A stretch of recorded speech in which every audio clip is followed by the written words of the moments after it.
Hello, folks. I am Alan for today's news. I will be reading and speaking about world news, interesting news, news to keep you entertained, and news to keep you informed. What I got for you right here is from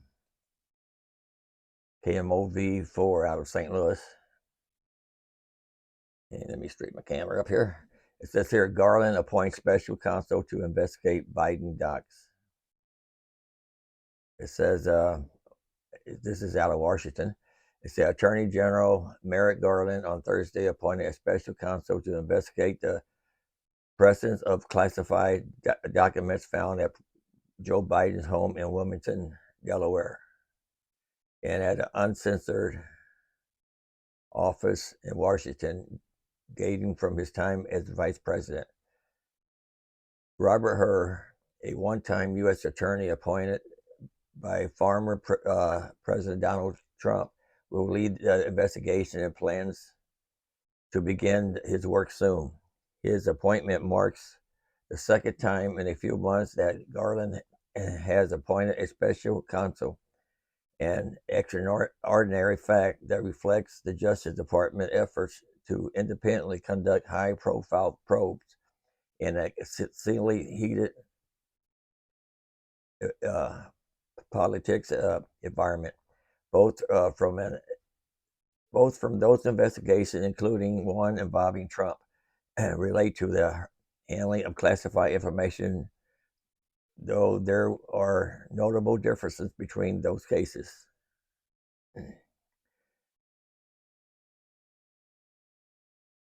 Garland's decision caps a tremendous week at the White House, where Biden and his team opened the year hoping to celebrate stronger economic news ahead of launching an expected reflection campaigns.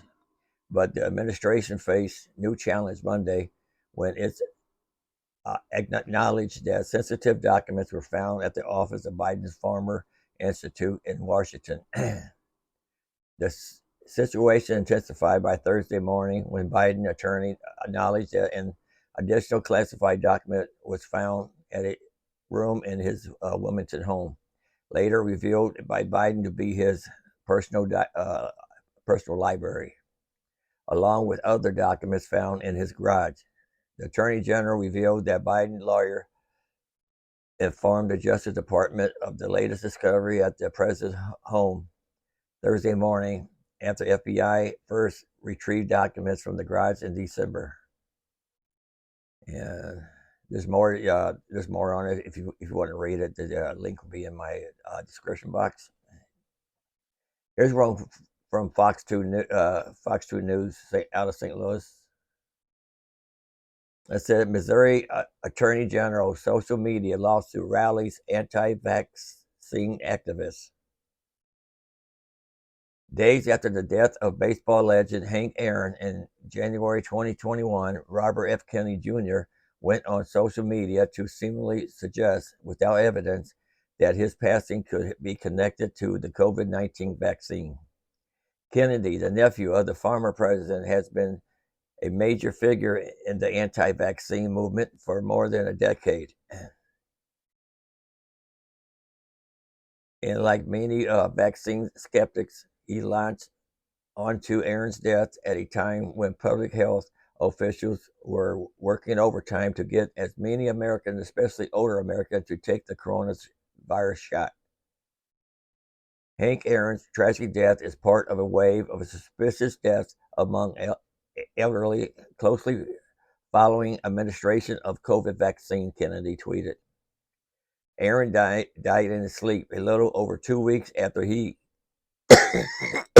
and other prominent civil rights figures publicly received the COVID vaccine to encourage other Black Americans to do the same. Medical examiners said there was nothing to suggest he had an allergic or anaphylactic reaction related to the vaccine. I can't see the words. Facing public criticism, Kennedy would later write that he never said that the Modena shot caused Aaron's death. Kennedy's 2-year-old tweet emerged over the weekend after Missouri Attorney General Andrew Bailey shared a screenshot on Twitter of a 2021 email obtained by his office as part of a lawsuit against the federal government filed with Louisiana Attorney General Jeff Landry, showing a White House official urging Twitter to remove it from the site. It's unclear if Kennedy's tweet was ever removed. It's live on the platform today. Bailey went on to tweet screenshots of other emails from the White House officials asking social media executives about steps being taken to deal with vaccine misinformation and complaining about posts featuring right-wing personalities arguing the COVID vaccine didn't work. We now have hard evidence that Biden's administration collided with social media companies to censor differing viewpoints and silence misinformation that was later deemed true, Bailey tweeted late Friday night. The new Attorney General decision to cast his lot on vaccine skeptics follows the lead of the man he replaced in the office, Eric Schmidt, who resigned last week after being elected to the U.S. Senate. Schmidt sued the federal government last year, claiming it was colluding with social media companies to suppress free speech.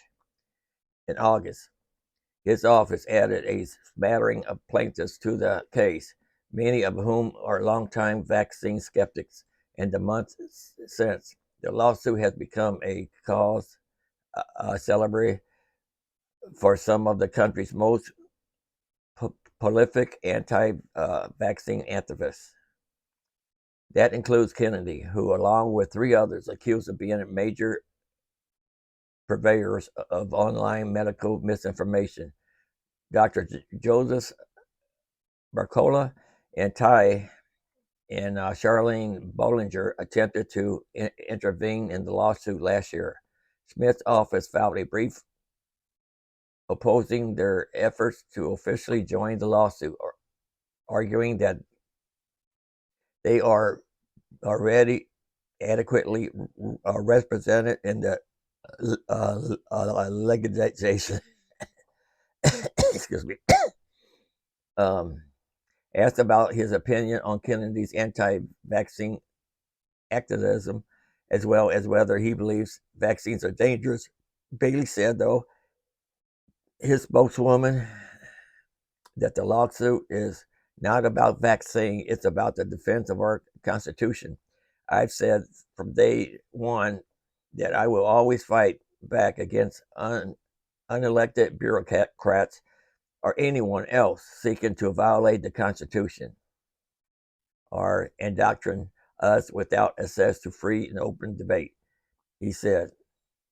Anyway, you can read there's more to read here. You can read the rest of this. The link will be in my description box. Yeah, the Biden administration, the White House, the Democrats, they all want to be like China and Russia, not having free speech.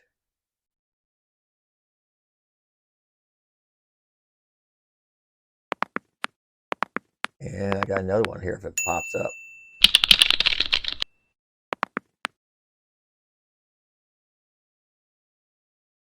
Well, while that's loading, we'll go on to the next one.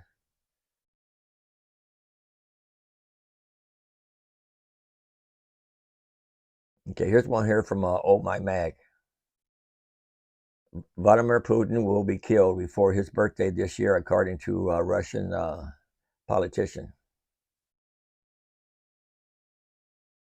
It said this one person here, an exiled Russian politician, believes that Russian President Putin will be eliminated before the end of the year in 2023. He said this guy here served as a Russian parliamentarian between 2007 and 2016. He was the only politician to vote against the invasion of Ukraine and the annexation of Crimea in 2014.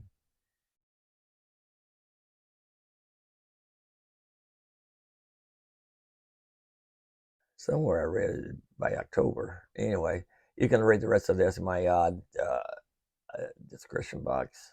That one's not going to load. The other one I'm trying to load is about, oh, here it goes. This is from Time.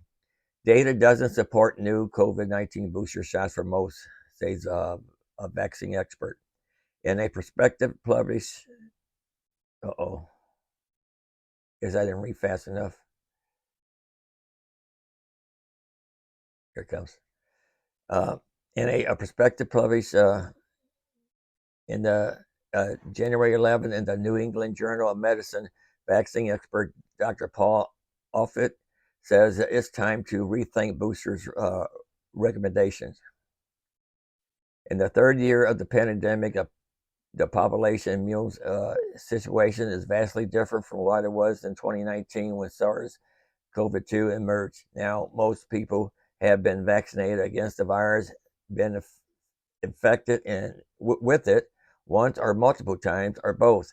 And the latest data shows that the newest booster shot, which targets the Omicron BA.4/5 strain and original variants in a bivalent formulation, isn't that much more effective in generating virus-fighting antibodies than the original vaccine when used as a booster. The experience of the past year has taught us that chasing these Omicron variants with a violent vaccine is a losing game, says Offit, director of the Vaccine Education Center at the Children's Hospital of Philadelphia and a member of the U.S. Food and Drug Administration Vaccine Advisory Committee. Offit also developed the rotavirus vaccine. You can read the rest of this in my description box. And all these links will be down in it if they work. They should. And this one from Time. China's COVID-19 toll isn't public. Satellite images seem to show a lot of people are dying.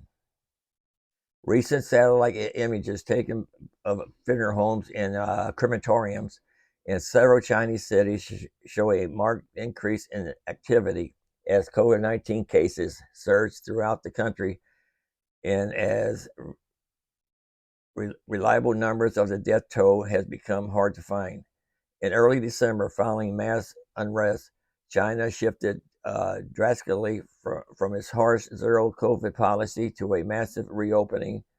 Experts have warned that an exit wave of cases could result in as many as 1 million casualties due to apparent shortcomings in the population immunity against infectious variants. Officials data records 37 COVID-19 related deaths between December 7 to January 8 through photos and video scenes at funeral homes and burials shared on social media have suggested and the actual count is higher. Since the beginning of the pandemic, Beijing has been accused of hiding its actual COVID-19 figures, especially as neighboring Hong Kong, which also purged zero COVID policy,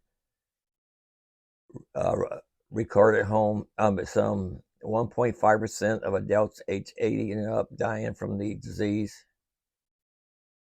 By the end of the fifth wave of infection, Hong Kong and mainland China similarly struggle in vaccinating its elderly population. In Hong Kong, infections spiked in early 2022 after an outbreak of the Omicron variant.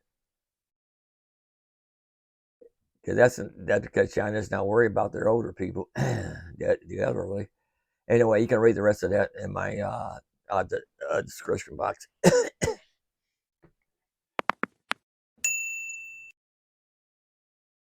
I had these tabs setting overnight, and they're all trying to freeze up on me. Here's one here. I told you about gas stove being banned. This one from the Washington Examiner. Gas stove bans are advancing around the country. Here's a rundown. Gas stoves became a topic of heated debate this week after a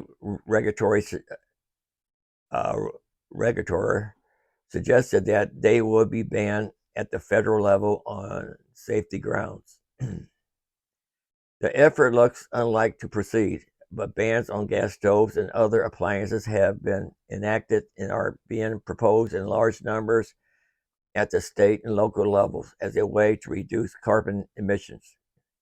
Nearly 100 cities and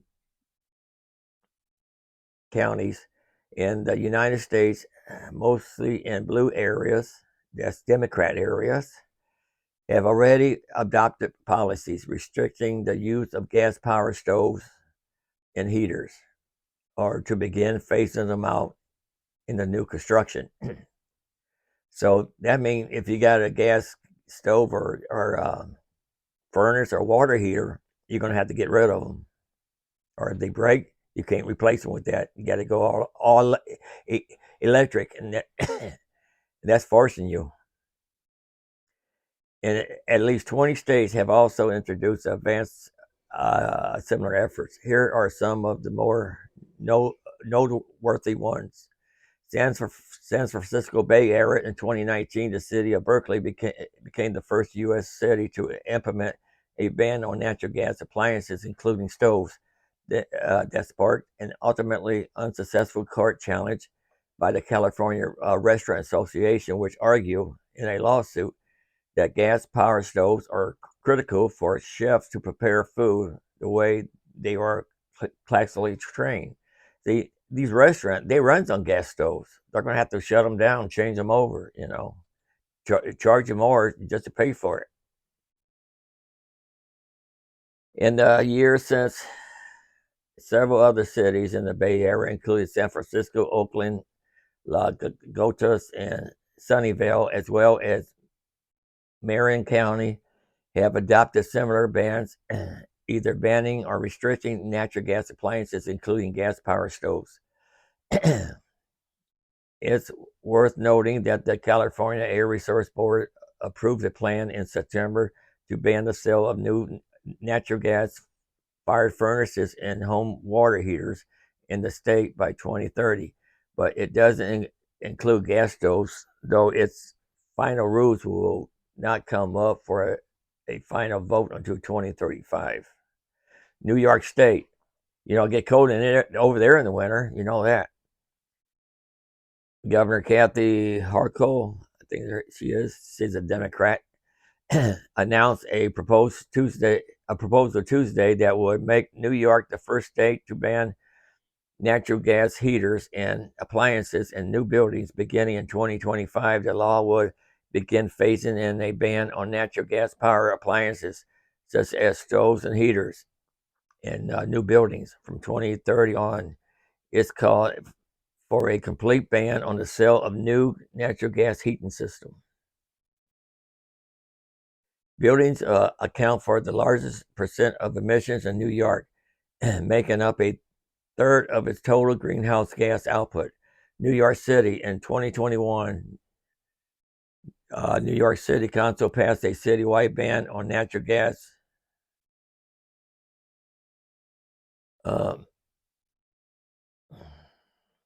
hookups in most new construction, which will begin phasing in the year. This one town, I can't say that name there in New York, Atasha, whatever. Anyway, the city made history in 2021 when it voted to decarbonize and electrified all 6,000 of its residential and commercial buildings by 2030. An ambitious goal that will involve retrofitting older buildings with solar pumps and installing more efficient heat pumps and ensuring all its existing natural. You can read the rest of this in my description box. They also got Washington State, Massachusetts, Montgomery County, Maryland.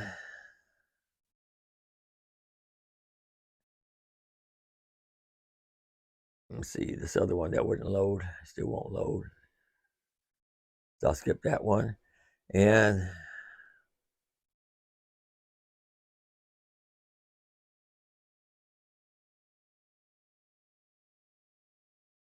well, here it goes. This one here from Yahoo News. What we know about COVID vaccines and extremely rare heart problems.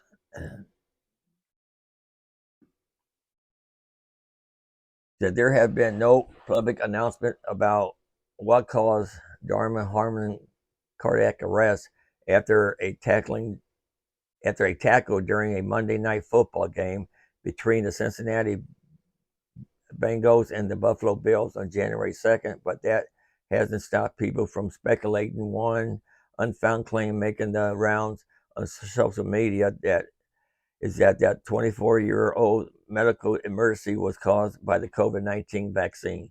The assertion isn't based on facts, and heart problems after vaccination have been reported in only a very small number of cases. But who's going to be that very small number? I'm not vaccinated, not planning on doing it either. What we know about COVID vaccines and heart problems. Dr. Philip Yang, a cardiologist at Sanford Healthcare in California, told Yahoo News that heart problems following COVID vaccination are theoretically possible, but extremely rare.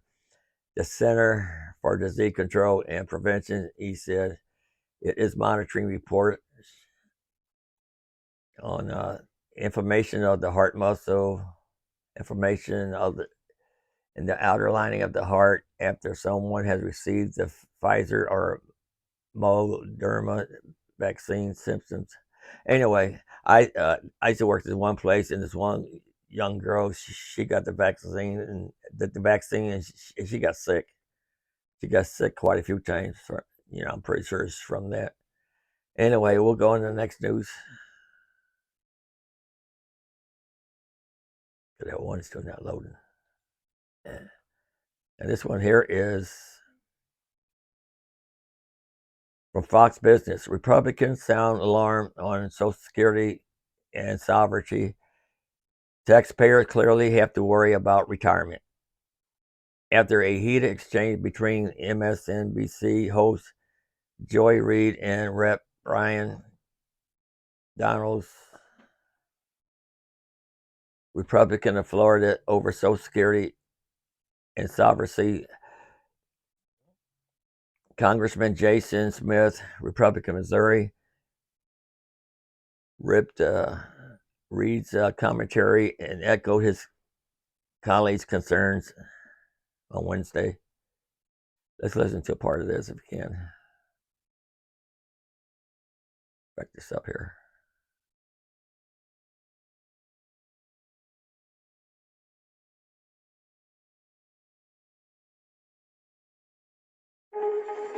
Look who's here, the new chair of House Ways and Means, Congressman Jason Smith. Congressman, congratulations on your chairmanship. First, a reaction to a second batch of documents found at a separate location that President Biden has misclassified even more top secret documents, multiple locations now being searched. What do you make of this growing scandal? Okay, I thought this was going to be about the vaccines, about the other thing I told you about.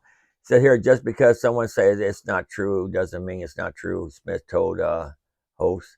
We clearly have to worry about Social Security and Medicare without a doubt. Even the Congressional Budget Office will say that these are programs that will become insolvent if we're not careful. On the readout Tuesday, Donalds asked Reid if she knew about prediction from the Social Security Administration and Congressional Research Service that Social Security is going to be insolvent in 2035. That is not true. That is actually not true, Reid said, and repeatedly, nearly 10 times, taken over Donalds. The Social Security Administration recently confirmed congressional projection that funds are expected to deplete by 2035 with just enough tax money to pay 75% of the scheduled benefits. Insolvency means our taxes will go up, paying to restore sovereignty. So your taxes can go up and won't have much for retirement. Currently, the Social Security Board of Trustees projects program costs to rise by 2035 so that taxes will be enough to pay for only 75% of the scheduled benefits.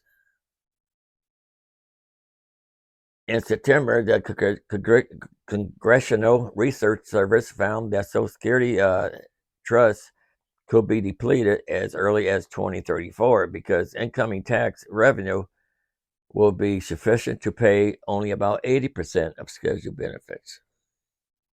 Last month, the Congressional Budget Office warned that funds will be declined to zero in 2033, and the Social Security Administration will no longer be able to pay full benefits when they are due. The Republican Party is the party of the working class. We're going to do everything we can to protect and preserve Social Security and Medicare, Smith said Wednesday. We just hope the Democrats will join with us in making sure we're protecting these programs.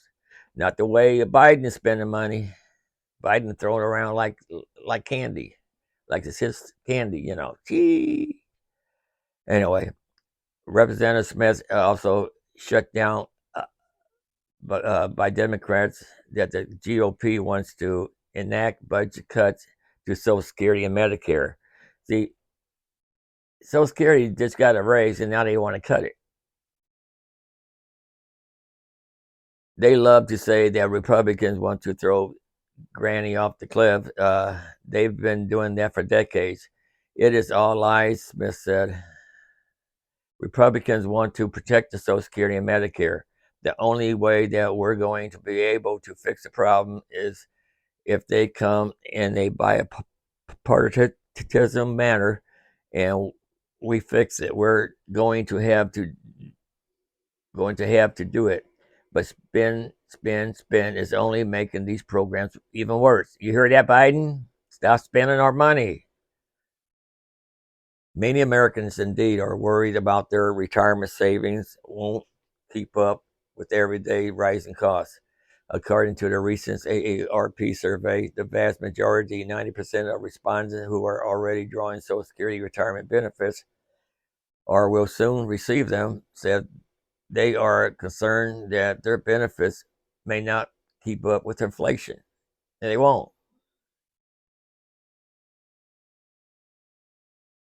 I'll finish reading the rest of this. The links will still be in my description box. I'm over time, and I'm planning to have a long broadcast anyway. So we had a hearing where the Democrat tried to eliminate the debt limit because they're like, we don't need a debt limit. And in the hearing, we had leaders in the Democrat Party saying, what? We can just print more money. We don't ever have to pay anything back. Well, we'll never pay anything back. That's crazy, Smith said. It's ludicrous. It's unacceptable. That's why the American people decided to kick the Democrats out of the House of Representatives. And if you want to read that over, you can. The link will be in my description box. There's one here from Douche Will. It said, would the war in Ukraine spell the end of Transnistria? President Biden's war in Ukraine has not been going according to plan. Russia's aggression could even inadvertently bring an end to the Transnistria conflict in the Republic of Moldova, I guess. Russia's war on Ukraine has not been going as President Putin intended. He haven't been able to defeat Ukraine so far, and it seems probable that he won't, nor has he succeeded in paralyzing and dividing the European Union and NATO. Quite the opposite. In fact, indeed, contrary to the plans, Ukraine, Georgia, and the Republic of Moldova are now several steps closer to European integration when they had ever dreamed possible than they have ever dreamed possible. There may also be other unintended consequences in the war in Ukraine. One of the most important will be the resolution of the trans trans I still can't say that conflict of the Republic of Moldova. Okay, you can read the rest of that later. And this will be my last one here. I was going to have an hour one, but I decided not to. This is from Distractify. A woman was fired from Walmart after 16 years after being after 16 years after because of a TikTok. They didn't put that right. Platforms like TikTok are no stranger to their users sharing disturbing insider information on some of the harshest industries. A Domino's pizza driver posts constantly about the trips she receives or tips she receives or doesn't receive on her various shifts. Let's see here. Anyway, in recent news, a Walmart employee was fired from her job after reportedly working there for over 16 years, according to the former Walmart coach. She was fired over content posted on TikTok exposing some harsh aspects of working retail at the big chain store. Keep reading for more details. This is on the former Walmart worker. Anyway, yeah, I worked for Walmart before. And a while back, I read an article where this one Amazon driver, but she was posting on TikTok where she enjoyed her job, how wonderful it was, and they fired her on that. The big company, Walmart and Amazon, they're not that good, they're not good to work for. The former Walmart employee who goes by Steph on TikTok, I ain't reading the whole thing, previously held the position of a store coach. According to Walmart's career website, a coach supports their team by making sure their goals align to the goals of the business. They communicate with leads about the team's performance and plans on how to improve the business performance. Apparently, a coach's role to communicate doesn't necessarily involve sharing the store's more frustrating duties on TikTok. Steph originally broke the news about her termination in a TikTok shared on January 9th, 2023. In it, she proudly tears apart one of her tears apart one of her many blue Walmart employee T-shirt as she celebrated her subsequently freedom from the job. She was happy she got fired. I don't blame her. In a following post posted on January 10th, she shared one of the most videos that reportedly got her fired. In this video, she chronicles the worst inventories she ever done as she and her former employees painstakingly scan every product in the store. See, when I worked at Walmart, they hired out to another company to do all that inventory. The only body that had to do it was the meat department, I think dairy, and bakery. No, I don't even think dairy. I think just the meat department and bakery had to do it. According to Steph, she was running on only 3.5 hours of sleep at the time while she and the rest of the Walmart employees worked to complete their inventory. Many users have commented on the video baffled as to why Walmart will have her fired over the footage. Walmart fired you for what? One user asked, showing off their 1990s scanners and explaining how inventory goes in every store in America. Wow. Other user posted that it may not have been the content itself, but the fact that she was on her phone during work hours. that got her canned. One person committed not condoning you getting fired, but Walmart probably has a social media policy that you may have breached by recording while on shift, especially at the back store. Another person claimed, I was a manager at Walmart and I would have to stay on the teenagers about seeing their phones out constantly. Maybe it was the fact that you were on the phone while being paid.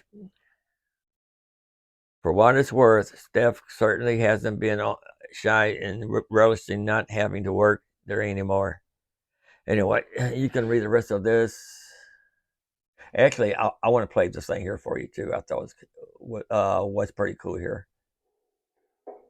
We know the world can be a tough place sometimes, so I want to take a moment to share one good thing happening in the world today. Another elderly Walmart employee is retiring thanks to a new TikTok trend. I want you to meet Butch Marion. He's 82 years old and a Navy veteran. This man has been working since he was 11 years old, and until recently, he was clocking in every day as a cashier. Butch was spending 8 hours on his feet every day at Maryland Walmart. He was trying to save up so he can visit his kids in Florida. One day, Rory McCarty happened to check out in Butch's lane. McCarty was blown away to find out that Butch was 82 years old and still couldn't retire. That's when he took this video. He told Butch about a viral trend on TikTok that might be able to help him out. The one lady, she raised $100,000 for this woman, and now she's got another one going, and she just raised over $50,000 in 4 days for another 82-year-old. Yeah. Now imagine that someone raised that kind of money for you. So you can imagine what happens next. Rory, he set up a GoFundMe for Butch. It blew up on TikTok and caught the attention of local news organizations. As of today, the GoFundMe has raised nearly $150,000 for Butch's retirement. Butch was just overwhelmed by the response to his story, saying, quote, I can't comprehend it. You just can't wrap your arms around it. Now, he says he plans to use the money to travel, visit family, and go fishing. Just makes you feel good. Anyway, that's my good news at the end of my newscast here. And don't forget to like, subscribe, and keep coming back. You never know what I'll have on here. Until tomorrow. Later.